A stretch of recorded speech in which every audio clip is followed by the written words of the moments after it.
இளவரசி நேனா மற்றும் குதிரை மனித சகோதரர்கள். ஒரு காலத்தில் பிரமிடுகள், செங்கடல் மற்றும் வானத்தை தொட்ட கோபுரம் ஆகியவற்றை தாண்டி மிராக்கோ நிலம் என்று அழைக்கப்படும் ஒரு ஊதா காடு இருந்தது. மிராக்கோ நிலம் பூமியில் மிக அழகான மந்திர உயிரினங்களின் இருப்பிடமாக இருந்தது. மேலும் இது ஒரு மந்திர குவிமாடம் குமிழால் பாதுகாக்கப்பட்டது. இது உலகின் பிற பகுதிகளில் இருந்து கண்ணுக்கு தெரியாததாக இருந்தது. மிராக்கோ நிலம் குதிரை மனித சகோதரர்களால் ஆளப்பட்டது. அவர்கள் அரை மனிதன் மற்றும் அரை குதிரை. மூத்த சகோதரர் பெகசாண்டர் மூவரில் புத்திசாலி மற்றும் விவேகமானவர். அவர் ராஜ்யத்தில் சட்டம் ஒழுங்கு தொடர்பான அனைத்து முடிவுகளையும் எடுத்தார். ஆனால் அவர் மிகவும் கோபமான மனநிலையுடன் இருந்தார். கோபம் அடைவார். இரண்டாவது சகோதரர் டொராலோ ஊடுருவியர்களிடமிருந்து மந்திர குவிமாடத்தை பாதுகாக்கும் வலிமையானவர் மற்றும் பொறுப்பாளராக இருந்தார். இளைய சகோதரர் ஏரியன் முழு ராஜ்யத்திலும் மிக அழகான மற்றும் அழகிய உயிரினம். அவர் மிகவும் கவர்ச்சியாக இருந்தார். கடல் கன்னிகள், தேவதைகள் மற்றும் டிராகன் பெண்கள் அவரை காதலிப்பதை தவிர்க்க முடியாது. ஏரியன் மந்திரவாதி மற்றும் மந்திரத்தின் பொறுப்பாளராக இருந்தார். தவறான காரியங்களுக்காக யாரும் மந்திர சக்தியை பயன்படுத்தவில்லை என்பதை உறுதிப்படுத்தினார். 3 குதிரை மனித சகோதரர்களும் சேர்ந்து மிராக்கோ நிலத்தை ஆட்சி செய்து அனைவரும் மகிழ்ச்சியாகவும் அமைதியாகவும் தங்குவதை உறுதி செய்தனர்.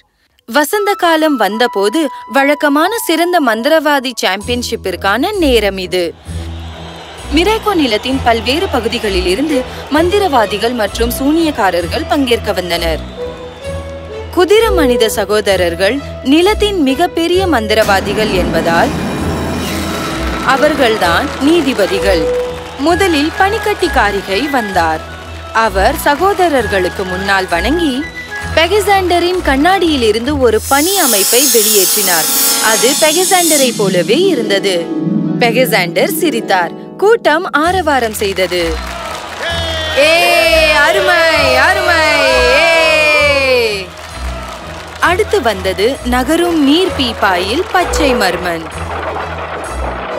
அவர் சகோதரர்கள் முன் வணங்கி பின்னர் காற்றில் தண்ணீர் குமிழிகளை உருவாக்கினார்.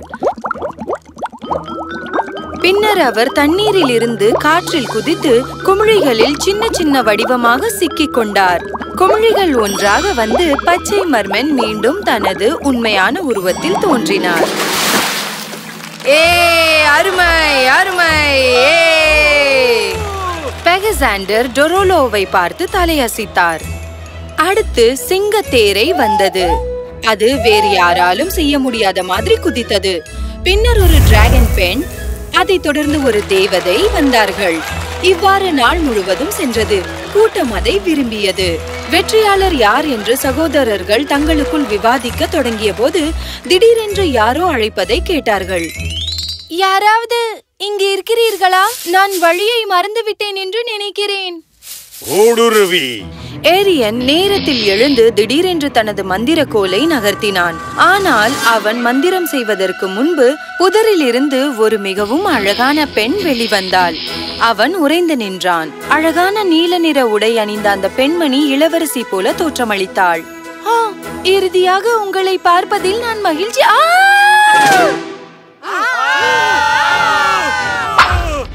அந்த பெண் மயக்கமடைந்து கீழே விழுந்தாள். மிராக்கர்கள் அனைவரும் அவளை சுற்றி கூடி பிரமிப்புடன் அவளை பார்த்தார்கள். மனிதன் எப்படி மிராக்கோவுக்குள் நுழைய முடியும்? டொராலோ பறந்து காற்றில் குதித்தார். அவரது ராணுவம் அவரை காற்றில் பின்தொடர்ந்தது. இதற்கிடையில் ஏரியன் கண்களை மூடிக்கொண்டு நேனாவின் நெத்தியில் விரலை வைத்தார். என்ன பார்க்கிறாய்? பெயர் மட்டும் தெரிகிறது, இளவரசி நேனா. ஆனால் வேறு எதையும் பார்க்க முடியவில்லை. அவள் நினைவுகள் மங்கலானவை. காவலர்களே, இவளை சிறைக்கு அழைத்துச் சென்று இவள் யார், இவளுடைய நோக்கம் என்ன என்பதை டொராலோ கண்டுபிடிக்கும் வரை அவளை அங்கே வைக்கவும். காவலர்கள் அனைவரும் ஒரே நேரத்தில் தங்கள் மந்திரத்தை பயன்படுத்தி நேனாவை தூக்கி சிறை கோபுரத்தை நோக்கி அழைத்துச் சென்றனர். அன்றிரவு டொராலோ தனது சகோதரர்களிடம் திரும்பி வந்து மாயாஜால குவிமாடம் எல்லா பக்கங்களிலிருந்தும் பூட்டப்பட்டிருந்ததால் இளவரசி நேனா மிராகோன் நிலத்திற்குள் எப்படி நுழைந்தாள் என்பதை கண்டுபிடிக்க முடியவில்லை என்று விளக்கினார். தொடர்ந்து விசாரித்து வருகிறோம். ஒரு மானிடன் நம் நிலத்தில் காலடி வைத்தது ஒருபோதும் நடக்கவில்லை. அப்படியே இருக்க நாம் திட்டமிட வேண்டும். அதுவரை இந்த பெண் இங்கு கைதியாக இருப்பாள். டொராலோ தலையை அசைத்துவிட்டு வெளியேறினார். அதே நேரத்தில் ஏரியன் கவலையுடன் தோன்றினார். அந்த இரவின் பிற்பகுதியில் ஏரியன் தனது மந்திரத்துடன் நேனா வைக்கப்பட்டிருந்த சிறையில் தோன்றினார். அவள் படுத்து அழுது கொண்டிருந்தாள். அவள் ஏரியனை பார்த்ததும் காலில் விழுந்தாள். தயவு செய்து என்னை விட்டுடுங்கள். நான் எந்த தவறும் செய்யவில்லை. நிச்சயமாக செய்யவும் மாட்டேன். எனது முழு ராஜ்யத்தையும் அழித்த ஒரு சூறாவளியால் தான் நான் இங்கு கொண்டு வரப்பட்டேன். என்னை விட்டுடுங்கள் குதிரை வீரனே. அவள் அவனை குதிரை வீரன் என்று அழைத்ததை கேட்டு ஏரியன் சிரித்தார்.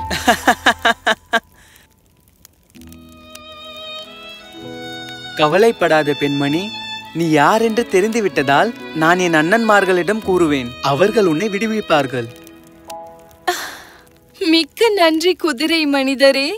தயவு செய்து இப்போது அவர்களிடம் உங்களால் சொல்ல முடியுமா, இந்த சிறை எனக்கு சுவாசிக்க கடினமாக உள்ளது என்று? புதிய காற்று வேண்டும். எனது மூத்த சகோதரர் பெகசாண்டர் தனது தூக்கத்தை மிகவும் தீவிரமாக நேசிப்பவர். அவர் தூங்கும்போது அவரை தொந்தரவு செய்ய யாருக்கும் அனுமதி இல்லை. கவலை வேண்டாம். என் மந்திரத்தால் தோட்டத்திற்கு சென்று நட்சத்திரங்களின் கீழ் காற்றை சுவாசிக்க முடியும். சூரியன் வெளியே வருவதற்கு முன்பு நாம் மீண்டும் சிறைக்கு வருவோம். பின்னர் நான் சென்று உன்னை பற்றி அண்ணனிடம் சொல்கிறேன். நீங்கள் ஒரு கனிவான குதிரை மனிதர். சிறைக்கு வெளியே தலைகீழாக தொங்கிக் கொண்டிருந்த ஸ்லீப்பி பேட் தூங்க முயன்றது. அப்போது அது தொண்டையை சரி செய்து கூறியது, தயவு செய்து நான் சிறிது நேரம் தூங்கவா? மன்னிக்கவும் ஸ்லீப்பி பேட், இப்போதே செல்கிறோம். ஏரியன் தனது மந்திர கோலால் சுவரில் ஒரு பிரகாசமான திறப்பை உருவாக்கி இருவரும் கைகளை பிடித்துக்கொண்டு சிறையில் இருந்து வெளியேறினர். முணுமுணுத்துக் கொண்டு ஸ்லீப்பி பேட் கண்களை மூடிக்கொண்டது. போய்விட்டார்கள். வெளியே சந்திரன் பிரகாசமாக பிரகாசித்தது மற்றும் நட்சத்திரங்கள் எப்போதையும் போலவே அழகாக இருந்தன. ஏரியன் தனது மந்திர கோலால் மனிதனாக மாறினான். நேனா பிரமிப்புடன் அவனை பார்த்தாள். ஏனென்றால் நிலவொளியின் கீழ்தான் அவனது முகம் தெளிவாக தெரிந்தது. உடனே அவன் காதலில் அவள் விழுந்தாள். இருவரும் மென்மையான புல்லில் படுத்துக்கொண்டு ஒரு வார்த்தை கூட பேசாமல் நட்சத்திரங்களை பார்த்தார்கள். கைகளை பிடித்தபடி அவர்களின் விரல்கள் பின்னி பிணைந்தன. மென்மையான காற்று அவர்களின் தலைமுடியை மெதுவாக ஊதியது. விரைவில் இருவரும் தூங்கிவிட்டார்கள். மறுநாள் சூரியன் உதித்த போது ஒரு காவலர் நீதிமன்ற அறைக்குள் விரைந்து வந்து பெகசாண்டரிடம் இளவரசி நேனா காணவில்லை என்று தெரிவித்தார். கவலைப்படாதீர்கள் அண்ணா, அந்த பெண் அதிக தூரம் போயிருக்க முடியாது. நான் அவளை மீண்டும் உங்களிடம் கொண்டு வருகிறேன். இல்லை, நான் அவளை கைதியாக என் கைகளால் பிடிப்பேன். காவலர்களை எங்களை உடனே சந்திக்க அரியனுக்கு தெரிய வைக்கவும். நாங்கள் கைதியை தேடப் போகிறோம். காவலர்கள் தலையாட்டினர் மற்றும் 2 குதிரை மனித சகோதரர்களும் காற்றில் பறந்து சென்றனர். இதற்கிடையில் சூரியனின் கதிர்கள் முகத்தில் விழுந்ததால் அரியனும் நேனாவும் விழித்தார்கள். இருவரும் ஒருவரை ஒருவர் பார்த்து சிரித்தனர். உங்கள் தோழமையை நான் ரசித்தேன் குதிரை. ஏரியன், எனது பெயர் ஏரியன். இருவரும் சிரித்துக்கொண்டே ஒருவரை ஒருவர் கட்டிப்பிடித்தார்கள். அவளது அரவணைப்பு ஏரியனை மீண்டும் ஒரு மனித குதிரையாக மாற்றியது. இளவரசியை தேடி வெளியே பறந்து கொண்டிருந்த பெகசாண்டரும் டொரோலாவும் திடீரென்று அவர்களை பார்த்தார்கள். அதோ துரோகி! இருவரும் இறங்கும் போது அரியனும் நேனாவும் அவர்களை நோக்கி திரும்பினர். ஆத்திரமடைந்த பெகசாண்டர் தனது வாளை அகற்றி அரியனின் கழுத்தில் வைத்தார். நீ ஒரு துரோகி! உன் சகோதரர்கள் மற்றும் மிரோகாவை விட ஒரு பெண் உனக்கு முக்கியமானவளா? அண்ணா, தயவு செய்து நான் சொல்வதை கேளுங்கள். எந்த விளக்கமும் எங்களுக்கு தேவையில்லை. நாங்கள் பார்க்க வேண்டிய அனைத்தையும் எங்கள் கண்களால் இப்பொழுது பார்த்து விட்டோம். அவர் முன்னோக்கி நகர்ந்து அரியனின் மந்திர கோலை அவர் கையில் இருந்து பறித்தார். நீ எனது சகோதரன் இல்லை என்றால் உனக்கு மரண தண்டனைதான். ஆனால் இது உங்களுக்கு சிறந்த தண்டனையாக இருக்கும் என்று நினைக்கிறேன். பெகசாண்டர் தனது மந்திரக்கோலை ஏரியனின் மந்திரக்கோலை நோக்கி சுட்டிக்காட்டினார். விரைவில் மந்திரங்கள் அனைத்தும் பறிக்கப்பட்டன. நீ இதன் மூலம் மிராக்காவில் இருந்து வெளியேற்றப்படுவாய். புவி மாடத்திலிருந்து வெளியேறியவுடன் நீ இந்த பெண்ணுக்கு விருப்பமானபடி மனித உருவமாக மாறிவிடுவாய் என்று தெரிவிக்கிறேன். ஆனால் பெரிய அண்ணா, சகோதரரின் முடிவு இறுதியானது. புறப்படு. ஏரியனும் நயனாவும் திரும்பிச் சென்றனர். ஏரியன் குவிமாடத்தில் இருந்து வெளியேறும் போது தனது மனித வடிவமாக மாறினார். இருவரும் கைகளை பிடித்து முடிந்தவரை மிராக்கோவில் இருந்து வெகு தூரம் செல்ல புறப்பட்டனர். ஏரியன் சோகமாக இருந்தார்.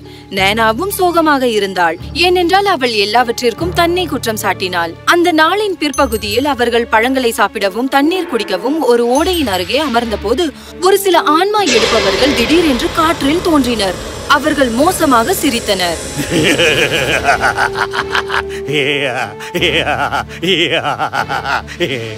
அவர்களின் தலைவர் ஷடோஹா அவர்கள் அனைவரையும் விட மிக மோசமான ஆன்மா எடுப்பவராக இருந்தார். ஏரியன் மிக அழகான குதிரை மனிதன். இங்கே மனித வடிவத்தில் மனித பெண்ணுடன் இருக்கிறாயா? நான் கேள்விப்பட்டது உண்மைதான். நீங்கள் மிராக்காவில் இருந்து வெளியே விரட்டப்பட்டவர்கள். கோபத்தில் ஷடோஹாவை முறைத்து பார்த்தபடி நயனா அரியனுக்கு பின்னால் ஒளிந்தாள். கோபப்பட வேண்டாம். எனது நட்பை உங்களுக்கு வழங்கவே நான் வந்துள்ளேன். என்னுடன் சேருங்கள். மந்திரங்கள் எனக்கு கற்றுக் கொடுங்கள். நீங்களும் நானும் சேர்ந்து மிராக்கோ நிலத்தை தாக்கி அரசர் போல ஆட்சி செய்யலாம். நீங்களும் நானும். ஒருபோதும் என் அண்ணன்களை ஏமாற்ற மாட்டேன். முட்டாள்தனமாக இருக்காதீர்கள். உங்கள் சகோதரர்கள் உங்களை விரட்டி விட்டார்கள். நீங்கள் அதை புரிந்து கொள்ளவில்லை. பெகசாண்டர் தன் அரியணையை தவிர வேறொன்றையும் விரும்பவில்லை. மிராக்கோ நிலத்தில் ஒரு காவலரிடமிருந்து எல்லாவற்றையும் கேட்ட ஸ்லீப்பி பேட் உடனே பெகசாண்டரிடம் சென்று தான் கேட்ட அனைத்தையும் விளக்கியது. புத்திசாலி ராஜா, ஏரியன் நிரபராதி, இளவரசியும் தான். உங்கள் சகோதரர் உங்கள் தூக்கத்தை தொந்தரவு செய்ய விரும்பவில்லை. எனவே உங்களிடம் செய்தியை சொல்ல காலை வரை காத்திருந்தார். பெகசாண்டர் வெட்கப்பட்டார். அவர் டொராலோவை பார்த்து கூறினார். டொராலோ, நான் மிகவும் பெரிய தவறு செய்தேன். உடனே சென்று நாம் நம் சகோதரனை திரும்ப அழைப்போம். நீ என்னிடமிருந்து உயிரை எடுக்க முடியும். ஆனால் நான் உன்னை நம்பி என் அண்ணன்களுக்கு எதிராக திரும்ப மாட்டேன். நல்ல விஷயம்தான். அப்படி என்றால் எனக்கு வேறு வழி இல்லை. ஷடோஹா தனது மந்திரத்தை வெளியிட்டு அதை அரியணை நோக்கி செலுத்தினார். ஆனால் நயனா அவருக்கு முன்னால் நுழைந்து தன்மேல் எடுத்துக்கொண்டாள். நேனா, இல்லை. அப்போது பெகசாண்டரும் டொராலோவும் வந்து தங்கள் மந்திரக்கோளில் இருந்து மகத்தான மாயாஜாலத்தை வெளியிட்டார்கள். ஷடோஹாவுடன் ஆன்மா எடுப்பவர்கள் ஒரே நேரத்தில் தூசியாக மாறினார்கள். பெகசாண்டரும் டொராலோவும் ஏரியன் அருகே இறங்கினர். ஏரியன் நேனாவின் உடல் அருகில் அழுது கொண்டிருந்தார். பெகசாண்டர் தனது மந்திரக்கோளால் நேனாவை உயிர்ப்பித்தார். அவள் மெதுவாக கண்களை திறந்தாள். ஏரியன் பரவசமடைந்தான். மிக்க நன்றி பெரியண்ணா அவர்களே. நன்றி சொல்ல வேண்டாம் சிறியவனே. நீங்கள் பேசுவதற்கு ஒரு வாய்ப்பு கூட கொடுக்காமல் உங்களை நாடு கடத்தியதற்கு நான் வருந்துகிறேன். ஒரு ராஜா என்ன செய்வாரோ அதை நீங்கள் செய்தீர்கள். உங்களை மதிக்கிறோம். பெகசாண்டரும் ஏரியனும் ஒருவருக்கொருவர் கட்டிப்பிடித்தார்கள். சகோதரர்களுடன் மீண்டும் இணைந்ததில் நான் மகிழ்ச்சி அடைகிறேன். உங்களை விட்டு செல்ல என்னை அனுமதிக்கவும். நீ போக முடியாது. நான் உன்னை காதலிக்கிறேன். நானும் உங்களை காதலிக்கிறேன் ஏரியன். ஆனால் நான் உங்களுடன் இருக்க முடியாது. நான் உங்களுக்கு நிறைய கஷ்டங்களை ஏற்படுத்திய ஒரு மனித பெண். தயவு செய்து உங்கள் ராஜ்யத்திற்கு சென்று உங்களுக்காக ஒரு அழகான குதிரை பெண்ணை கண்டுபிடியுங்கள். ஏரியன் மற்றும் நேனாவின் கண்களில் இருந்து கண்ணீர் உருண்டது. என்னை பார், நான் இப்போது குதிரை மனிதன் அல்ல. நான் ஒரு மனிதனாகிவிட்டேன். ஐயா, இவரை உங்களுடன் அழைத்து செல்லுங்கள். நான் சொல்வதை கேட்க மாட்டார். அவன் அவ்வாறு செய்யக்கூடாது. இதை சொல்லி சூறாவளி மன்னரை வரவழைக்க பெகசாண்டர் தனது மந்திரக்கோலை அசைத்தார். இலைகள் சுழலத் தொடங்கின. உடனே சுற்றும் காற்றால் சூழப்பட்ட ஒரு உருவம் தோன்றியது. அரசர் பெகசாண்டர், என்னை ஏன் வரவழைத்தீர்கள்? இளவரசி நைனாவின் முழு ராஜ்யத்தையும் அவளுடைய அன்புக்குரியவர்களும் அழிந்துள்ளார்கள். அனைத்தையும் நீங்கள் இருந்த வழியிலேயே திரும்ப தர வேண்டும் என்று விரும்புகிறேன்.